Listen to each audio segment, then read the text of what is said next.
Folks, welcome back to another episode of the Blind Grilling Experience.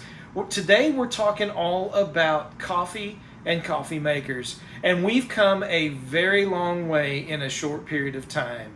I don't know if anyone is familiar with what this is besides a piece of board with a monkey painted on it, but this is actually a coffee maker. Believe it or not, this is how they would make coffee when we visited Costa Rica.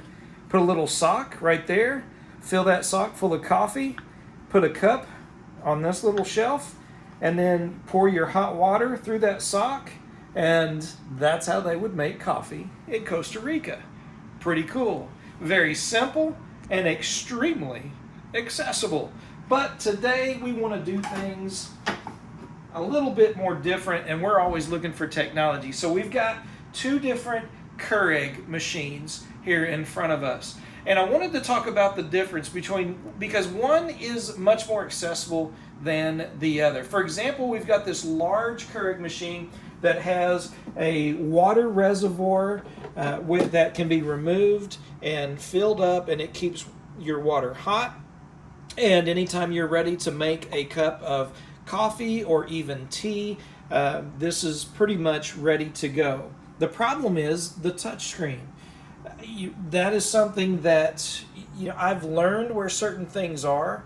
It defaults to 8 ounces, and so anytime I want to make a cup, if it's a smaller cup, like I got a cup of ice here, stick it there, and then I can hit that, and it's going to make 8 ounces of tea for me, and that works great, right? If I want to do 10 ounces, I know that when I go to start this, I can feel right up here to the corner of where that touchscreen is, and I can touch right in that corner, and I'll get 10 ounces, which is great if I have a 32-ounce cup, or if I'm not adding ice to make iced tea, and I want to fill a small coffee cup, such as my Blind Grilling 10-ounce Yeti Lowball. So that works really well, and it's pretty quick.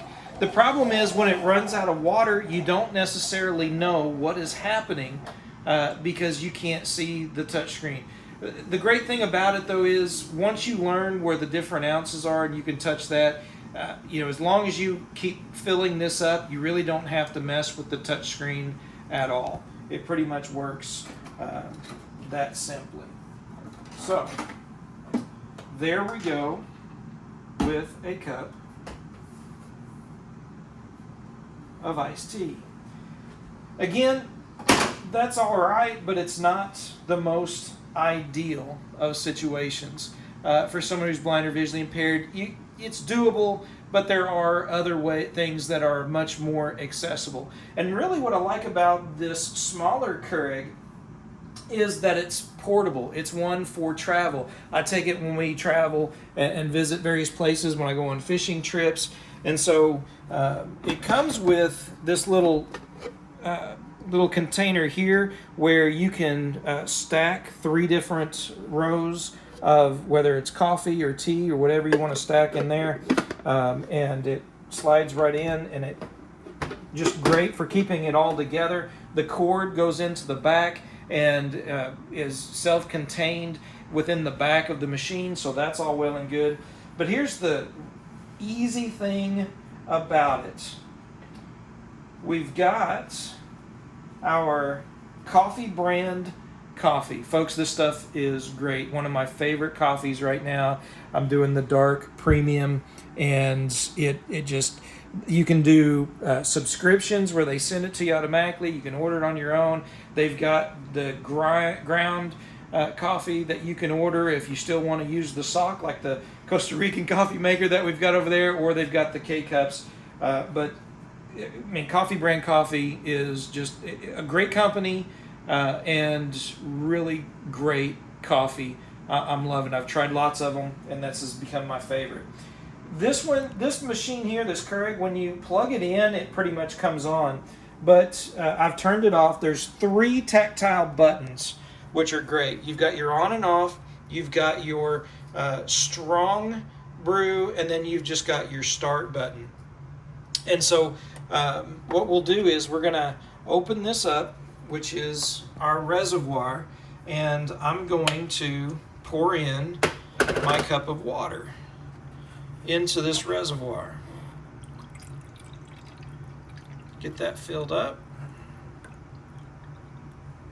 A little fuller than it should be, but that's good. Stick your cup right down here. If you have a taller cup that you're making, this slides out so you can have access to put a larger cup like I did my tea in. So that works really well. But then you raise this up. It automatically comes on when you raise this up.